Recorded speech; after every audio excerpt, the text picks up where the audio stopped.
اور دوسری مثال حق گوئی کی میں سمجھتا ہوں کلائمیکس ہے ان کی اس پوری مشکات المصابی میں، اتنی بڑی مثال ہے کہ شاید اگر علماء ان کی زندگی میں یہ پڑھ لیتے تو ان کو اپنے مکتب فکر سے خارج کر دیتے، جو انہوں نے حق گوئی کا مظاہرہ کیا.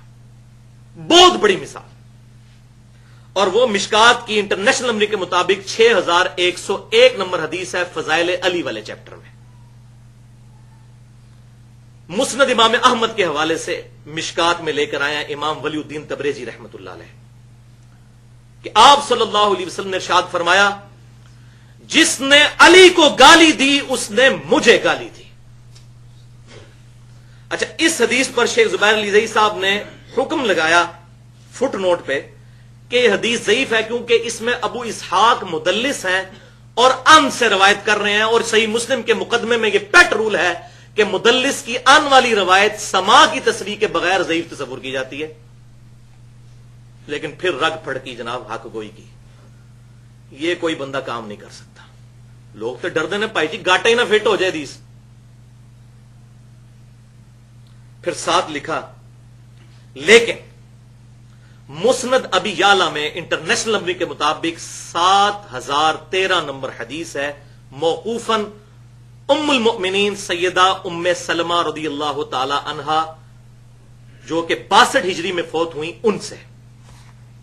یہ امہات المومنین میں سے سب سے آخر میں فوت ہونے والی ہماری ماں ہے ام سلمہ. یزید کے دور میں یہ فوت ہوئی 62 ہجری کے اندر. واقعہ کربلا نے بھی انہوں نے اپنی زندگی میں دیکھا. تو وہ 7 فٹ نوٹ پہ لکھتے ہیں کہ مسند ابی یعلا کا میں نے حوالہ دے دیا، اور ساتھ لکھتے ہیں کہ یہ روایت بالکل صحیح ہے. مسند ابی یعلا 7013 نمبر کہ ابو عبداللہ تابعی کا بیان ہے کہ ام المؤمنین سیدہ ام سلمہ رضی اللہ تعالی عنہا نے مجھ سے کہا کہ لوگوں تمہارے ممبروں پر رسول اللہ کو گالیاں دی جاتی ہیں ولیعوذ باللہ تعالی. وہ تابعی کہتے ہیں میں تڑپ اٹھا، میں نے کہا اماں جان کس کی مجال کے ہمارے ممبر پر رسول اللہ کو گالی دے، اتنے صحابہ زندہ ہیں. تو انہوں نے کہا کیا تم اپنے ممبروں پر علی اور علی سے محبت کرنے والوں کو گالیاں نہیں دیتے؟ وہ تو صحیح مسلم میں آتا ہے نا انٹرنیشنل نمبر کے مطابق 6229 نمبر فضائل علی والے چیپٹر میں لے آئے ہیں. قربان جاؤں امام مسلم کے، اور امام بخاری بھی لے کر آئے، میں آگے بتا دیتا ہوں. اور کیا کہا جاتا تھا، یہ سلوگن ہوتا تھا بنو امیہ کے دور میں، علی پر لعنت، علی سے محبت کرنے والوں پر لعنت ولیعوذ باللہ تعالی. تو ام سلمہ نے کہا کہ تمہارے ممبروں پر رسول اللہ پر گالیاں بکی جاتی ہیں. یہ نہیں کہ ماں بہن کی گالی دی جاتی تھی. اکثر لوگ کہتے ہیں جی آپ نے سب کا ترجمہ کر دیا، تو سب کا ترجمہ جو ہے وہ تو صحیح مسلم میں خود کیا گیا لعنت. تو چلے ہم اور سخت لفظ استعمال کر دیتے ہیں کہ لعنت بھیجی جاتی تھی صحابہ کرام پہ، معاذ اللہ استغفر اللہ. تو تمہارے ممبروں پر رسول اللہ کو گالیاں دی جاتی ہیں جب تم کہتے ہو کہ علی پر لعنت اور علی سے محبت کرنے والوں پر لعنت. اور میں حضور کی بیوی گواہی دیتی ہوں کہ سب سے زیادہ رسول اللہ صلی اللہ علیہ وسلم علی سے محبت کیا کرتے تھے. اللہ اکبر. یہ ہے حق گوئی الحمدللہ. اور یہ نہ سمجھیے گا کہ خام خواہ انہوں نے بات لکھ دی ہے، یہ تو ایک حوالہ ہے، کئی حوالے ہیں. اب وہ میں حوالے آپ کو بتانے لگا ہوں کہ صلح حسن کے بعد 41 ہجری سے لے کر 99 ہجری تک، جب تک کہ عمر بن عبدالعزیز رحمت اللہ علیہ خلیفہ نہیں بنے، انہوں نے یہ بدعت ختم کروائی. بہرحال ان سے پہلے 41 ہجری سے 99 ہجری تک مسلسل 60 سال تک بنو امیہ کے ممبروں پر سیدنا علی رضی اللہ تعالیٰ عنہ پر لعنت کی جاتی تھی. یہ اوپن سیکرٹ ہے، یہ بدعت اس وقت شروع ہوئی ہے. لہذا جو لوگ سیدنا علی کے ماننے والے ہیں ان کا ایٹیچیوڈ یہ ہونا چاہیے وہ کسی بھی صحابی کو گالی نہ دیں. ایون سیدنا امیر معاویہ رضی اللہ تعالیٰ عنہ یا سیدنا مغیرہ ابن شعبہ رضی اللہ تعالیٰ عنہ یا سیدنا عمر ابن عاص رضی اللہ تعالیٰ عنہ، یہی کیوں نہ ہو کہ جن کے ذریعے سیدنا علی کو بڑی تکالیف پہنچی، ان کا معاملہ اللہ کے سپرد، ان کو بھی گالی دینا یا لعنت کرنا ہم الحمدللہ حرام سمجھتے ہیں. ہم یہ سمجھتے ہیں کہ یہ بنو امیہ کی سنت کو زندہ کرنا ہے. اور سیدنا علی کی سنت یہ ہے کہ خوارج سیدنا علی کو منہ پر گالیاں دیتے تھے اور کافر کہتے تھے، اور جب قتال ہوا تو سیدنا علی نے خود ان کے جنازے بھی پڑھائے. الحمدللہ یہ پازیٹو ایٹیچیوڈ ایک مسلمان کا ہونا چاہیے. میں یہاں پر وہ حوالے بھی دے دوں جس میں واضح الفاظ لعنت کے موجود ہیں. صحیح مسلم میں 6229، اسی طریقے سے سنن نسائی الکبرى میں 8208 نمبر حدیث، اس میں لعنت کے الفاظ موجود ہیں. سنن نبی داؤد میں 4648 اور 4650، مسند امام احمد میں 1629، اور اس مسند احمد کی تو حدیث ہے کہ مسجدوں کے اندر گالیاں دی جاتی تھی. اور ایون صحیح بخاری میں بھی موجود ہے اشارتاً 3703 نمبر حدیث سیدنا علی کے فضائل کے چیپٹر میں. تو یہ کوئی ڈھونڈنی نہیں پڑے گی، آپ بخاری اور مسلم کا حضرت علی کے فضائل والا چیپٹر نکال لیں، دودھ کا دودھ اور پانی کا پانی ہو جائے گا، پتہ چل جائے گا کیا ہوا ہے. تو میں نے اپنی طرف سے یہ کام نہیں کیا، اور میں نے بھی اللہ کی لعنت سے بچنے کے لیے 2 ریسرچ پیپر لکھ دیے، اور دونوں کی پروف ریڈنگ الحمدللہ شیخ زبیر علی زئی رحمہ اللہ نے کی ہے. اور اگر کسی کو شک ہے تو ان کی کتابیں نکال کے دیکھ لیں، ان تمام احادیث پہ انہوں نے آلریڈی تحکیم کی ہوئی ہے صحیح کی. اس میں سے پہلا ریسرچ پیپر ہے ریسرچ پیپر نمبر 5A، رافضیت، ناسبیت اور یزیدیت کا تحقیقی جائزہ، اور دوسرا ریسرچ پیپر ہے 5B، واقعہ کربلا کا حقیقی پس منظر 50 صحیح الاسناد احادیث کی روشنی میں جو اہل سنت کی کتابوں میں سے ہیں، ان میں سے بھی اکثر صحیح بخاری اور صحیح مسلم سے ہیں الحمدللہ. تو یہ 2 میں نے لکھ دی. اب اس کے برعکس میں اس تھوڑا ٹاپک کو کنکلوڈ ضرور کروں گا. صحیح مسلم میں بھائیوں انٹرنیشنل نمبرنگ کے مطابق 240 نمبر حدیث ہے کتاب الایمان چیپٹر میں کہ نبی صلی اللہ علیہ وسلم نے ارشاد فرمایا، علی سے محبت نہیں کرے گا مگر مؤمن، اور علی سے بغض نہیں رکھے گا مگر منافق. محبت علی از دا لٹمس ٹیسٹ آف ایمان.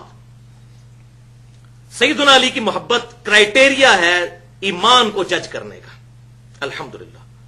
اور اس سے بھی بڑھ کر غدیر خم کی حدیث جو اہل سنت اور اہل تشیع کے درمیان متفق علیہ حدیث ہے، حدیث متواترہ ہے. اور یہ شیخ زبیر علی زئی صاحب نے لکھا، میں آگے حوالہ بھی دے دوں گا، یہ حدیث متواترہ ہے، کئی صحابہ سے روایت ہے. غدیر خم کی حدیث مشہور. صحیح مسلم میں اس کے 4 طرق ہیں فضائل علی والے چیپٹر میں. انٹرنیشنل نمبرنگ کے مطابق 6225 سے لے کر 6228 تک کہ آپ صلی اللہ علیہ وسلم جب حجۃ الوداع سے مکہ سے مدینہ کی طرف آ رہے تھے تو خم نامی گاؤں میں پانی کے لیے پڑاؤ کیا. وہاں آپ صلی اللہ علیہ وسلم نے خطبہ دیا، اور یہ خطبہ حجۃ الوداع کے بھی بعد کا خطبہ ہے صحیح مسلم میں، اس کو بھی سپرسیڈ کرنے والا ہے. اور کنکلوڈنگ ہے 2-2.5 مہینے بعد آپ صلی اللہ علیہ وسلم دنیا سے تشریف لے گئے. الفاظ سن لیجئے، اے لوگوں آگاہ ہو جاؤ، میں بھی ایک انسان ہوں، قریب ہے کہ اللہ کا قاصد یعنی موت کا فرشتہ میرے پاس آئے اور میں اس کی دعوت قبول کر لوں. میں اپنے بعد تم میں 2 بھاری چیزیں چھوڑ کر جا رہا ہوں. ان میں سے پہلی چیز اللہ کی کتاب ہے، اس میں ہدایت ہے، اس میں نور ہے. تم اللہ کی کتاب کو پکڑو، اپنا تعلق اس کتاب کے ساتھ مضبوط کرو. اللہ کی کتاب اللہ کی رسی ہے، جو اسے پکڑے گا ہدایت پر ہو جائے گا، اور جو اسے چھوڑ دے گا گمراہ ہو جائے گا. جو قرآن میں ہے نا وَاعْتَصِمُوا بِحَبْلِ اللَّهِ جَمِيعًا وَلَا تَفَرَّقُوا، اللہ کی رسی صحیح مسلم میں بتایا گیا یہ کتاب اللہ ہے.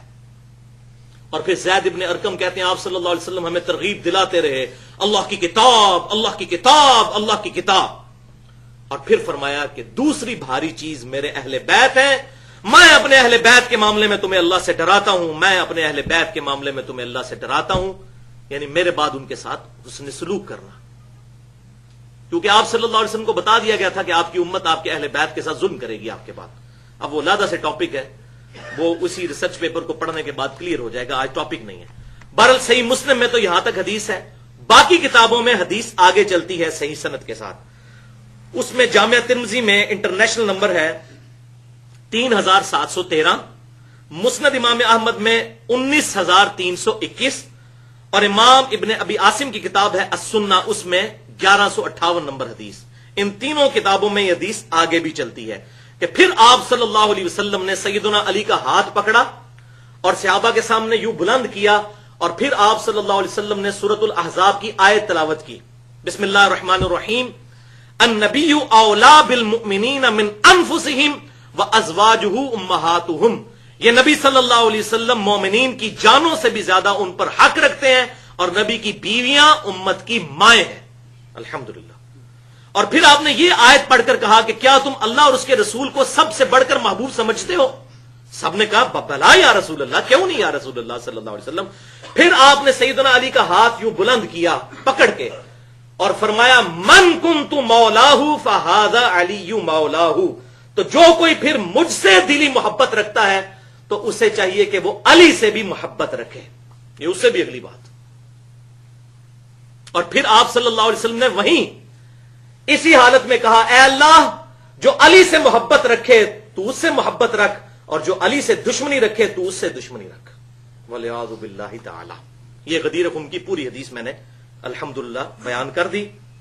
اور شیخ زبیر لیزئی صاحب نے مشکات میں 6091 نمبر حدیث اور 6103 نمبر 6103 نمبر حدیث کے فٹ نوٹ میں یہ حدیث کے بارے میں لکھ دیا کہ یہ حدیث متواترہ ہے الحمدللہ. تو یہ مولا لفظ کا مطلب ہے دلی محبوب، مشکل کشا نہیں، معاذ اللہ استغفر اللہ. وہ تو بھائی واضح قرآن کا فتویٰ ہے ایاک نعبد و ایاک نستعین. اے اللہ ہم صرف تیری عبادت کرتے ہیں اور غائب میں مدد کے لیے صرف تجھی کو پکارتے ہیں. یہ جھگڑا ہی نہیں بھائیوں کہ سیدنا علی کو اختیار ہے یا نہیں. سیدنا علی یا شیخ عبد القادر جیلانی کسی کو بھی اختیار ہو یا نہ ہو اس سے کوئی فرق ہی نہیں پڑتا. اختیار ہو تب بھی غائب میں مدد کے لیے پکارنا خالصتاً شرک اور ناقابل معافی گناہ ہے. بارش کون برساتا ہے؟ اللہ. ڈیوٹی کس کی ہے؟ فرشتوں کی. لیکن اگر فرشتوں سے ہم بارش مانگیں گے تو یہ شرک ہو جائے گا. بارش اللہ ہی سے مانگنی ہوگی. ہم نہیں کہہ سکتے بارش برسا دو ہے فرشتوں کے گرمی کا موسم قریب آ رہا ہے، اور نہ یہ کہہ سکتے ہیں کہ دروشی پہنچا دو کہ خادم تمہارا سعید آ رہا ہے. نہیں، فرشتوں کو ہم کوئی ڈیوٹی نہیں سائن کر سکتے. دروشی بھی دیکھیں کیا ہے، اللہم صلی علی محمد. اے اللہ آپ کو چاہیے محمد صلی اللہ علیہ وسلم پر درود و سلام.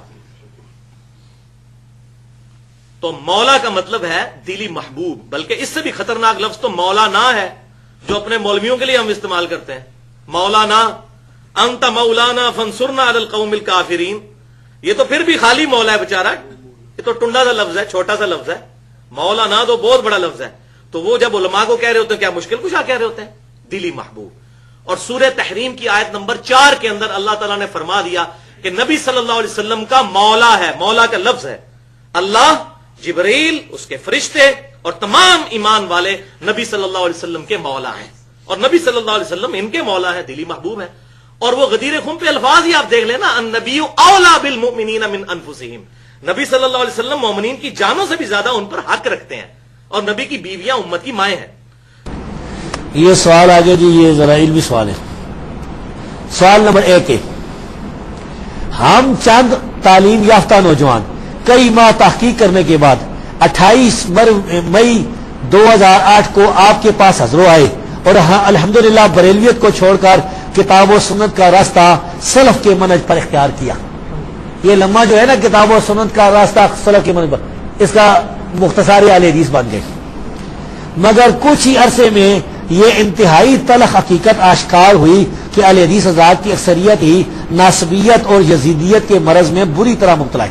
ناسبی کہتے ہیں جو سیدنا علی رضی اللہ تعالیٰ عنہ، مولا علی رضی اللہ تعالیٰ عنہ سے بغض رکھتے ہیں، ان کو ناسبی کہتے ہیں. تو بھائی یہ اکثریت تو نہیں ہوگی، کچھ لوگ ہی ہوں گے.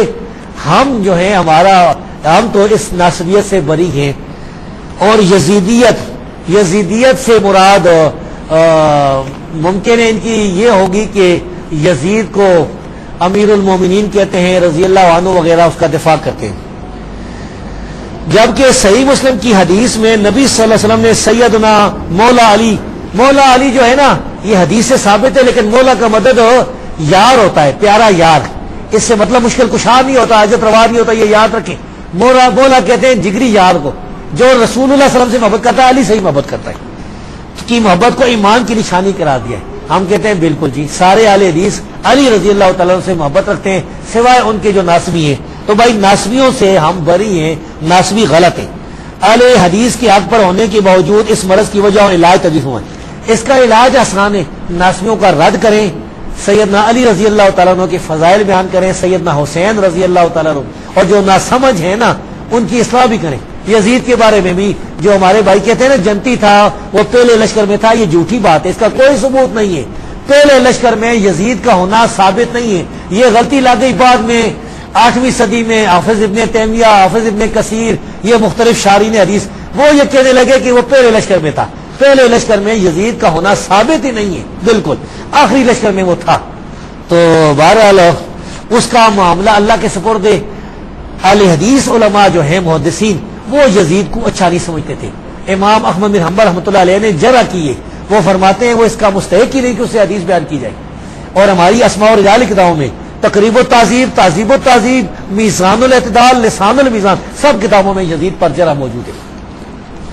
تو بھائی ہم تو حق بیان کرتے ہیں۔ اب اگر کوئی کسی اہل حدیث کے اندر کوئی ناسبیت غلطی ہے، اللہ تعالیٰ اسے ہدایت دے۔ یہ کئی لوگ اس طرح بھی ہو سکتے ہیں کہ اہل حدیث بنے ہوئے ہوں تو اہل حدیث ہو ہی نا۔